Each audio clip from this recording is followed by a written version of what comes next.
Nu skal vi til en helt speciel teaterforestilling i Kolding. Det er et stykke, hvor alle dem bag scenen er professionelle teaterfolk, men hvor skuespillerne er de rene, glade amatører, der til gengæld spiller sig selv. De kommer nemlig alle sammen fra et beskyttet værksted, og forestillingen handler om de udviklingshæmmedes historie. Og så begynder der at komme lys, og værsgo, Elin. 30 udviklingshæmmede fra det beskyttede værksted Nordhøj i Kolding er på. Hvor skal vi nå af, frøken? Ette Christiane Nielsen spiller udviklingshæmmet. Jo.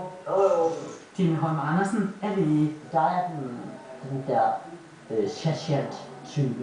Jeg spiller sådan en har en morgenbrug på og sådan noget. Stykket De Rejsende ser tilbage fra i dag til 60'ernes store lægestyrede åndssvageanstalter med sovesale og kadaverdisciplin. Jeg havde meget svært ved at finde den her meget strenge karakter frem. Det havde jeg.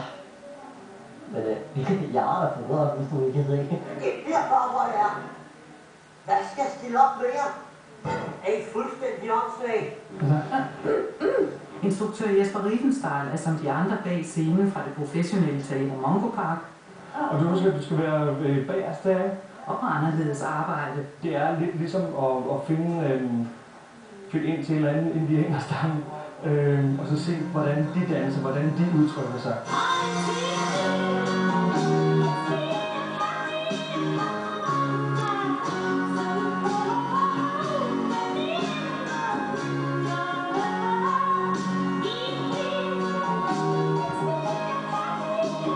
De Rejsende skal markere Nordhøjs 50-års fødselsdag og beskriver en periode, hvor forholdene for de udviklingshæmmede er forbedret markant.